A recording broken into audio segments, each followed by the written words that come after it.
Hello, hello, hello. Happy Tuesday. Happy Tuesday, July 5th, 2022. Hello and welcome. My name is Abby Tyler. I am a family nurse practitioner, content creator, and community health volunteer. Excuse me for 1 second. I got to shut the door.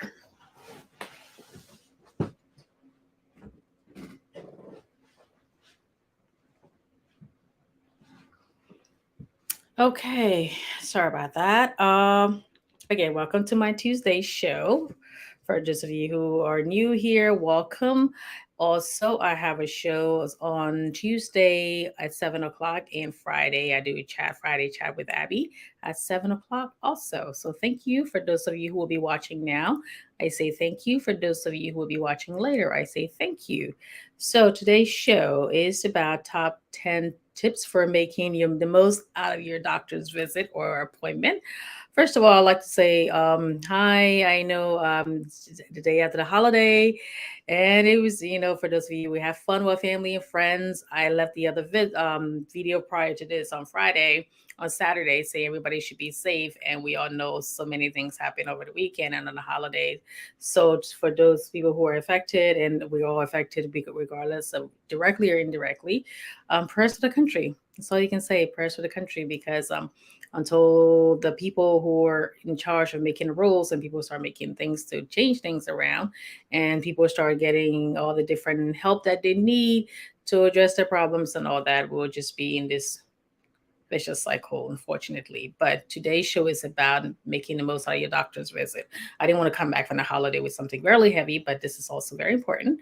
So, without further ado, I'm going to put my glasses on. And I just want one more second here. I'm going to share this over, and then we'll be on our way. So, it's supposed to be raining today. So far, I haven't seen the rain yet. So, but hopefully, we'll be lucky. I know the plants and all that need their nutrients. My husband's the gardener, so he does that. Okay, so I'm just gonna go over here 1 more minute and we will start.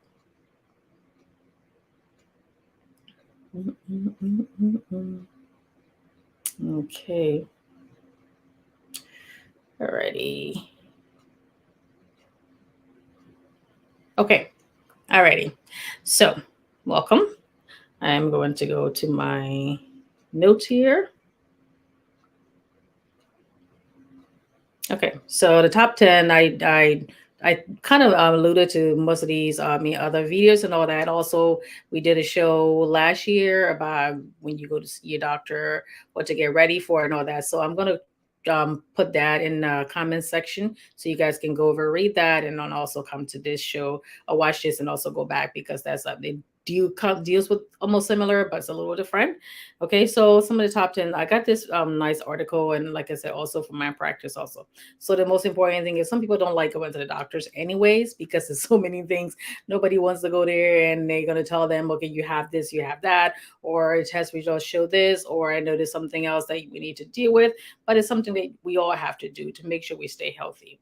So in order for us to do that, and it's, this is from the Patient Safety Foundation and the Institute for Health Improvement. We all did those in school, for those of you who went to MB school. So the theme for, and this was like 2018 theme, but it's also that's like ongoing. So safety culture and patient engagement. So these are the tips. So number one, I'm going to go in here. Let me just go to my banner so I can. Okay. So number one.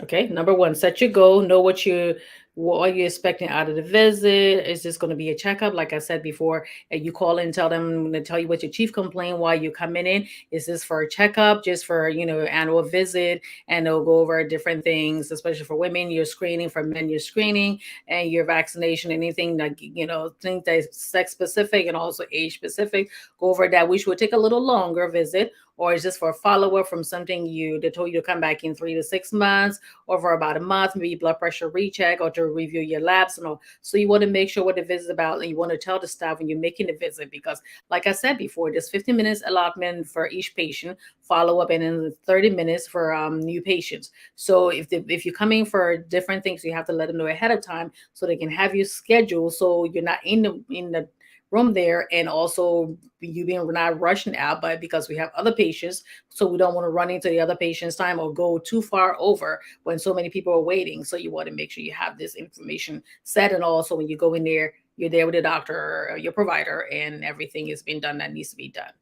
Okay, is there any new symptoms? Do you need to talk about big events in your life? Do you need to discuss about end of life care or family member issue? Are you a caregiver to another family member or friends? Anything that's major, you want to bring that up. Kind of bring, because the medical system will also, you tell them what it is, but the medical system, when you go in the room, they'll tell you, tell them exactly why you're here, and also, and make sure you tell them, even though it seems like when we come back in the room after the medical assistant's out, it seems like you're kind of repeating yourself, but it's always important because when I'm looking at, like, a recent history of present illness, a reason for a visit, we also did a video on history of present illness. So if we're saying reason for visits, and I'm looking there, and I can kind of tailor the visit towards that, as opposed to like, okay, you're coming for this, and then you don't say that until I get into the room. That makes it a little longer, and then sometimes you may have to come back.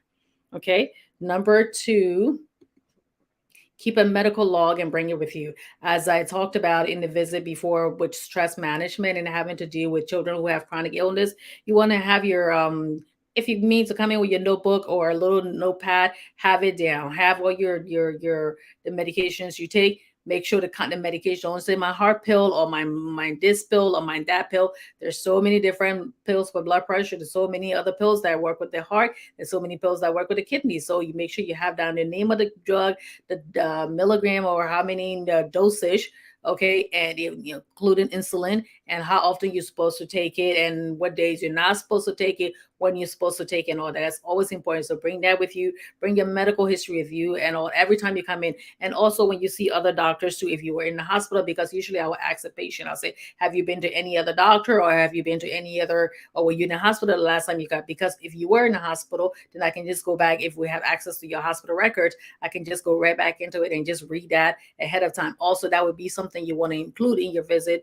Your reason for follow up when you call the doctor's office to say, "Yes, I was in a hospital. I was told I have to make a follow up appointment, and that's the reason I'm coming in." So that way, I'm spending the night before reading your history, reading everything you did for your hospital discharge, or if you saw other doctors, read any consultation that came to us in time. So when I go into the room, I'm prepared to take care of you effectively, as opposed to like looking here, looking there, and trying to get information that's going to make your visit, that's going to delay your visit, or cause you to have to come back for another visit. And for most people, they can't afford to keep coming back if they have to pay the copay or even taking time off from work because they have other responsibilities. So it's important to do that. Number three, don't go alone. If you can, if it's possible, if you can bring somebody else with you, bring somebody else with you. Because sometimes when you're saying stuff, again, I also said that in the last video, sometimes they actually by medical history or different things and you can't remember it, but the other person can remember it. Especially also for young adults who are going into adult health care.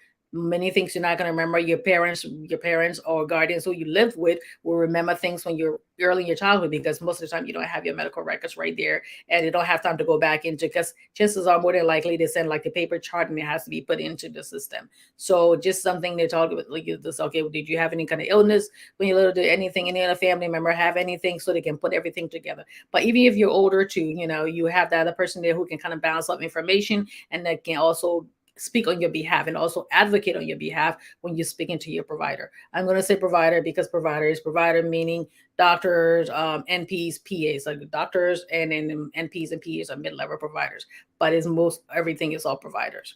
Okay, so they can help you speak up and help you remember instructions. And also, most of the time now we all have the portal system where you just register, and when you leave the doctor's office, there everything is right in there. You can just plug right into it and see everything we discussed. So in case if you forgot anything, or you can go back in there and say, okay, they told me to do this is what they renew, and this is where everything. And if you have any questions later, then you can call back.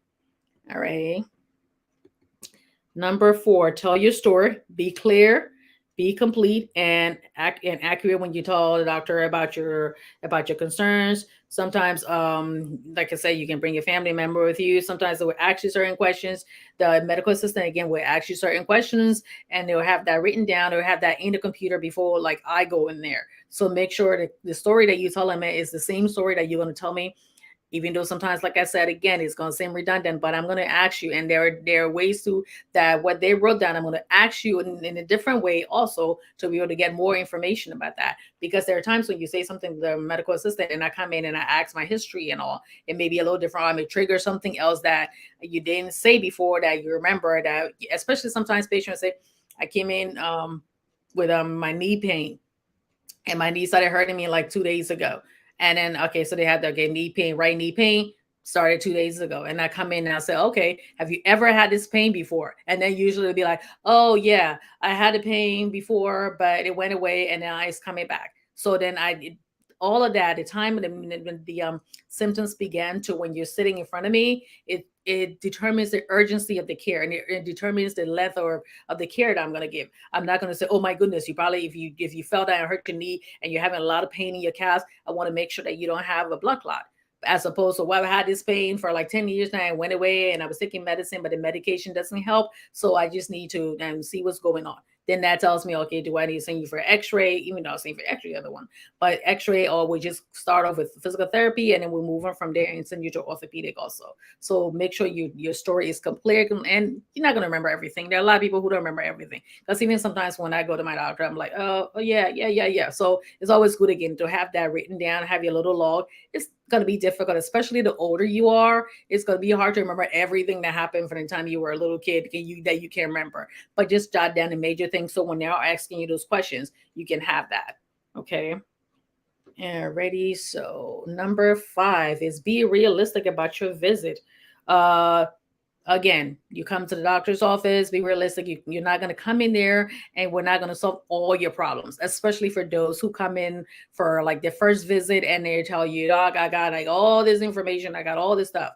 Okay, I'm not saying I'm a doctor, I'm a nurse practitioner. Patient say doc regardless, and then also call everybody else doc. So I said, my name is Abigail, I am the nurse practitioner. I'm your provider. And they say, how do I call you? I say, call me Abigail or whatever. But I'm just saying, if you go see your doctor and all, so because this is big thing with never mind.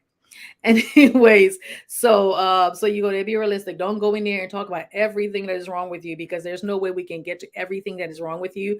Talk about the most important thing. Is there anything going on with your heart?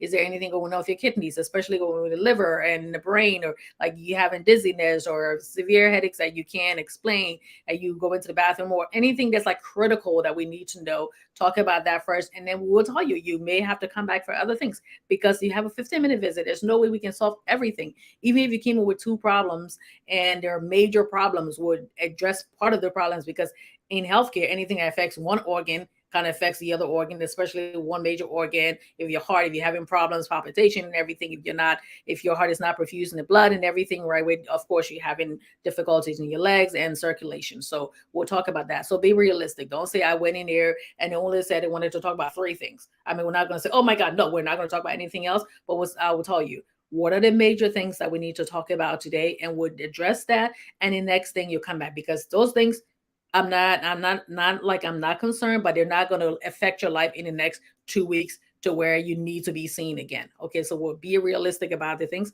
and jot down the most 2 to 3 most important things, and we can talk about that.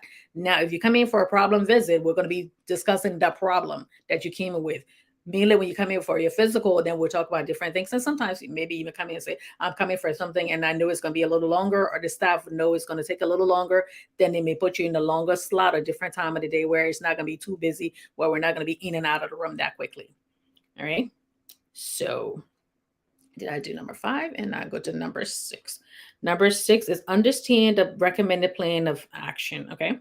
So medical information and terminology can be a little bit complex. And I, like how I talk to you guys over here, I talk to my patients like that too. Of course, depending on the patient's educational level, it's not somebody you can have like the most brilliant person in the world. And when it comes to health education, different things, they maybe, they need you to explain it a little bit more. So it's not like, okay, you didn't go to school, so you don't know this. And then sometimes also if English is not your primary language, and also if the culture, if you come from a different culture also, sometimes certain things where I can say as plainly as I want to, but it may still get lost in translation, because we've had patients where they come in and we discuss something and then they go back home and say, and they call back and be like, well, was I supposed to take that medicine, or am I supposed to take this? And especially with medications that have like really strict times you're supposed to take them. You're taking your levothyroxine, that's for your thyroid. You have to take that in an empty stomach, 1 hour away from every other medication and all food. That's something you need to know. If you don't understand that, make sure you ask the doc. You said, can you please explain it to me one more time?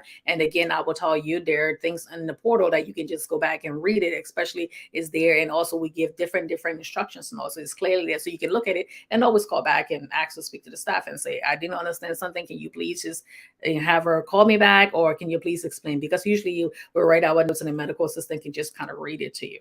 Okay, so make sure you know all these doctors that you're seeing and the different specialists that you're seeing, what it is that they need to do. If they need to get blood work, let's say you see the endocrinologist for your thyroid or your diabetes, and they're writing for a set of labs, and also you're seeing this other doctor, so you want to make sure that you're not going back and forth to the lab and paying extra money. Say, okay, if you need labs for this, and my primary care needs labs for this, can I combine the two together, especially if they kind of fall around the same time, and then just do one thing, because you know all these things cost money. And even if the insurance paying, the copay can be a little bit hefty for somebody who's like on the, fixed income. So, and especially even if you're not a fixed income, you don't want to just be spending money unnecessarily. So get that check and talk it clearly. Ask them to explain it again. And again, when you have somebody else with you, they can remember and also speak on your behalf. Okay, so, and also when they tell you what to do, stick to it. Please be compliant with your care. Alrighty, so we go over to work with your doctor and other healthcare professionals as a team. Alrighty, so share your health history, making sure that when you go to this doctor knows what this doctor is doing, that doctor know what this specialist is doing, and all that. And sometimes it's also important that we don't always get all your information, because somebody will say, oh yeah, I went to see my kidney doctor and I'm here now for my regular follow-up and they told me to follow up with you. Well, sometimes if you went to see that doctor maybe last week or so, and we may not have gotten the consultation notes yet. So I can't say, well, let's change this medication, or let's do this, let's do that, because they may want to continue certain medications. They may have changed the dosage. They may have discontinued that medication. So it's very important, again, when you say, yes, I saw my kidney doctor and this is what they told me, or I can just go right into my portal from my phone while I'm in your office and see what it is that they wanted me to do. Because like I said, we don't always get the consultation notes the way we're supposed to get it. Some doctors never do until we request it. Okay, so we're working from everything. Remember, the family doctor has to know this, everything the other doctors are doing, and the medications. So not saying that the specialists don't have to, but the primary care doctor has to put it all together and making sure everybody stays coordinated. And so let me just stop for a second. I will take a drink of water.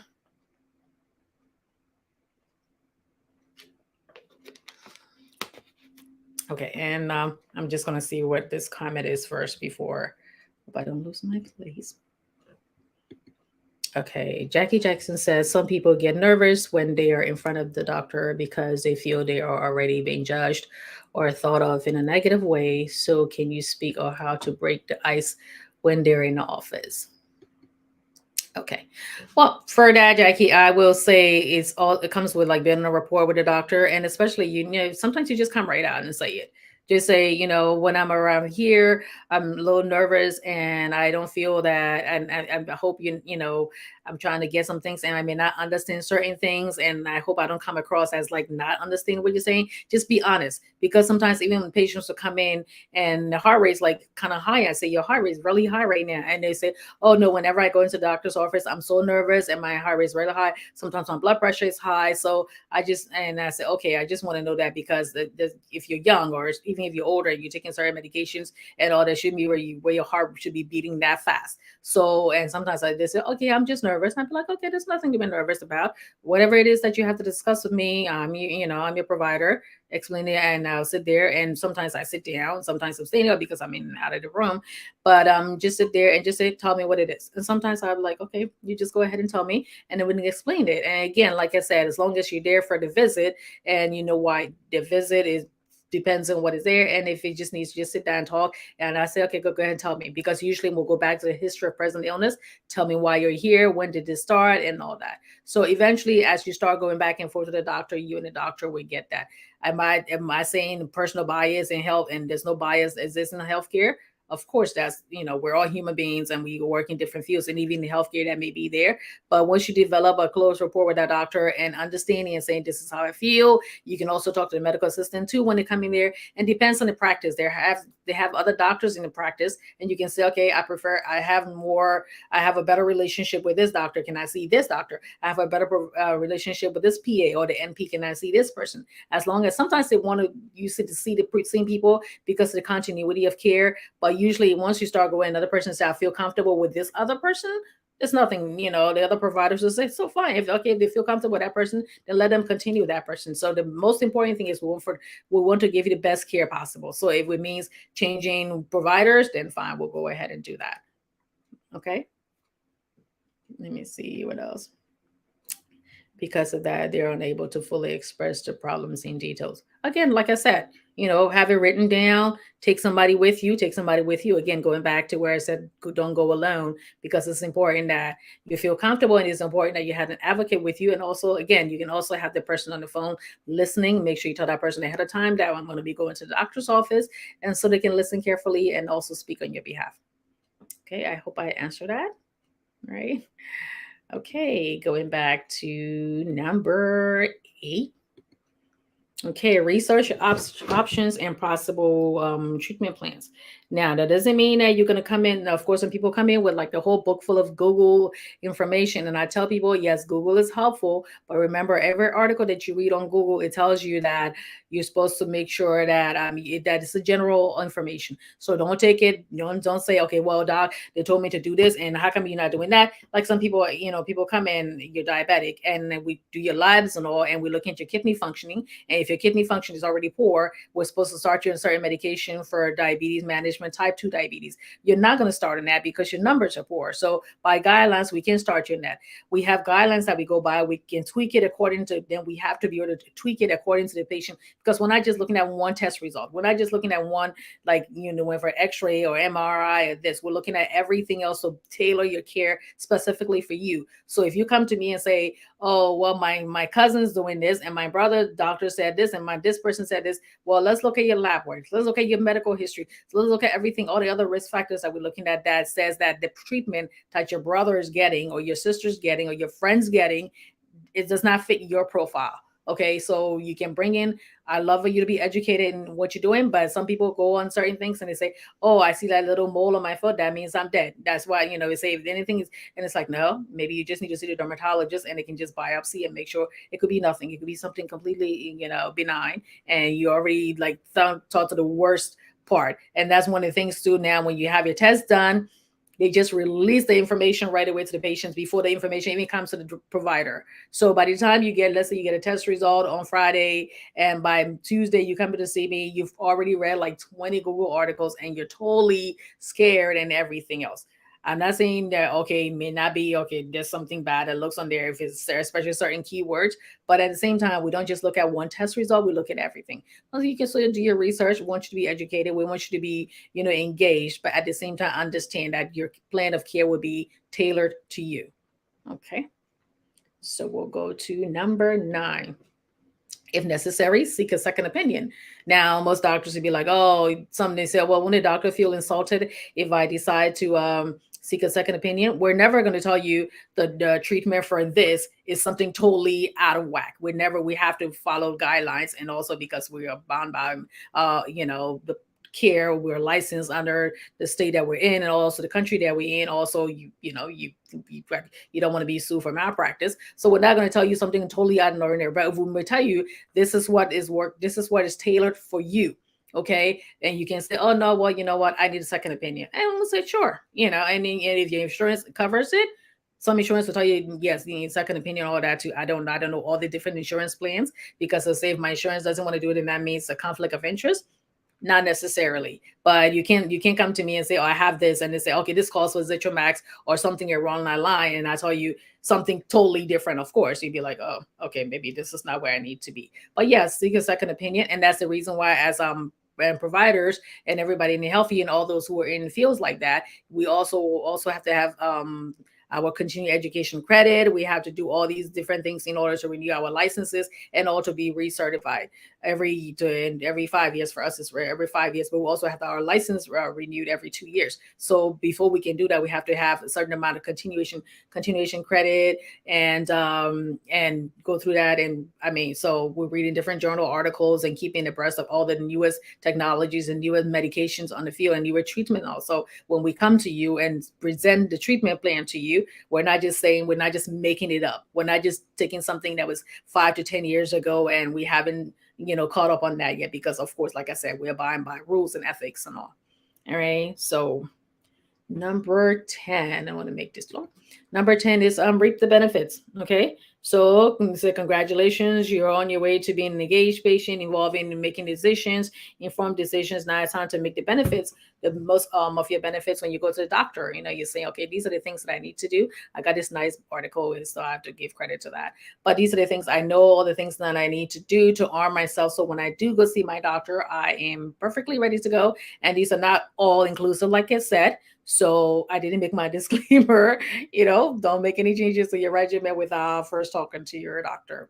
Okay, so but it's not all inclusive, but it's just like the top 10 ones to go by to make sure you're an informed patient, to make sure you're truly engaged in your care, and make sure that you are the one that's going to be guiding your care. Okay, it is you and then your health team. Okay, so we're doing it not the way you're doing it, but we're not going to be making any changes or say anything without involving you to it. So if you come in there, you be like, okay, you give me this medication because of what? Or why am I taking this medication again? Why do I need to do this? When am I supposed to take this medication? You want me to come back? When do I have to take this test? I see this test result is a little abnormal. When do I have to repeat it? And I'm repeating it again. And when you see this, and I was looking at my test results, I saw this. What does this mean? Can you please explain it? So all of that. So when you come in, making sure you're explaining that I'm coming for this reason, and I'm telling the doctor that I'm coming because I was worried about this and I was reading this. Sometimes patient will tell me straight up, I was reading this and I saw this, and you see this article, and I'll read it over and be like, okay. And then what's okay, let's discuss it.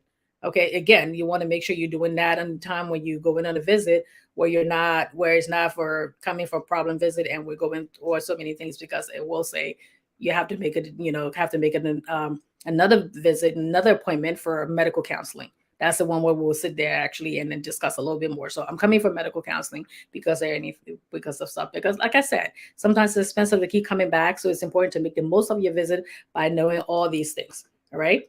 So we'll go back again to set your goal, keep a medical log and bring it with you, or have it on your device. Don't go alone. Tell your story accurately and be concise and be accurate. I already said that. Be realistic about the visit. Don't think everything is going to be solved at one visit. Understand their recommendation plan of action and recommended plan of action and stick with it. Work with your doctor and other healthcare professionals as a team. Remember, you're the lead of the team and we're all working around you. And research options and possible treatment plans if necessary. Seek a second opinion, and also reap the benefits. So now you are fully armed to know when you have to go to your doctor and all these things that you have to be looking for and making sure you get the best of care.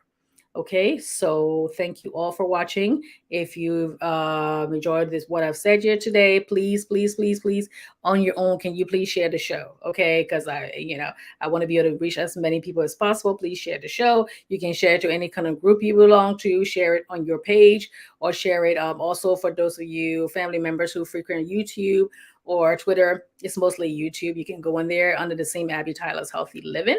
Okay, so please be safe out there. Please be safe out there. I mean, every day you just never know. So please be safe out there. And I will be back on Friday at 7 o'clock, hopefully. And maybe I may come up before then.